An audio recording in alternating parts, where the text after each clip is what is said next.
What the f*** Mip Streaming?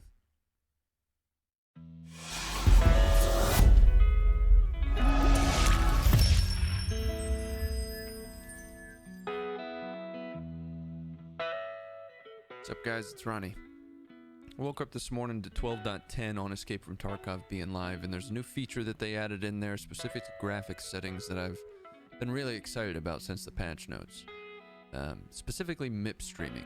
I didn't know what it was when I woke up this morning, but I've done a little bit of research. I did a little bit of testing, both on and off,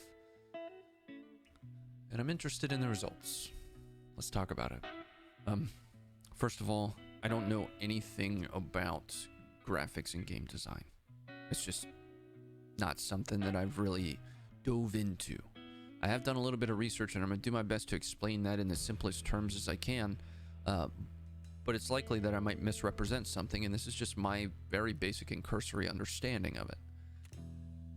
At the tail end, I oftentimes just want to know if something's going to make my gaming experience better, and in my instance, Mip Streaming absolutely did.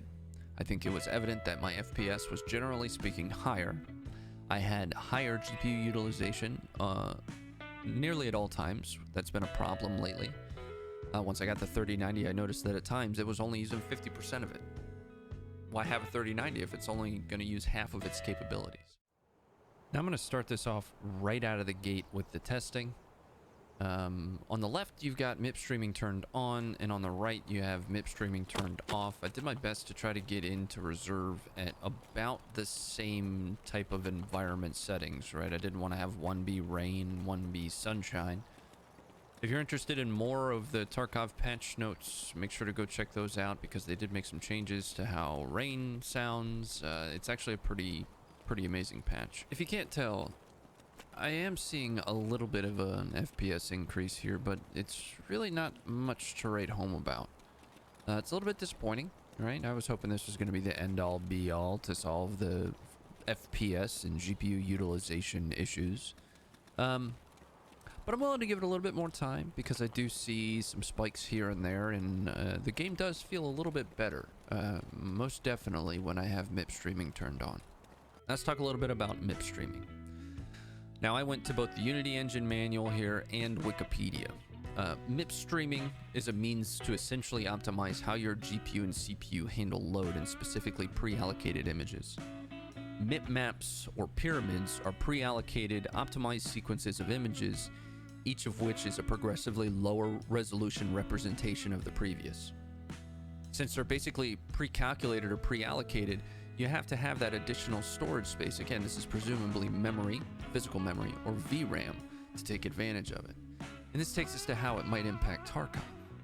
Now, I could be off by a mile here, but my understanding of this is from a basic optimization standpoint.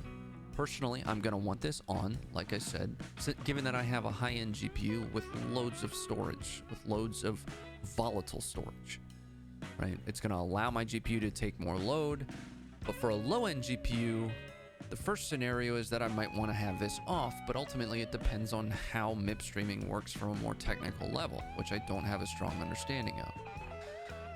That would essentially, by turning it off, allow my CPU and physical memory to take on more of that load. Now, with that said, there might be a reason that I would want to have this on with a lower-end system. Again, largely because of a poor understanding of Mip Streaming. This is only a very specific example of how it might work. Think of a 3090 versus a 1060. If somehow it also optimizes the way your physical RAM can store some of these pre-rendered or pre-allocated images, then turning it on would make sense. Basically, if you have a lower-end GPU and you do a little bit of testing, let me know in the comments whether or not it was beneficial to you. I'm honestly interested to know. All that said, the best that I can do, and the purpose of this video was largely just to test whether or not on a high-end system it made sense to turn it on.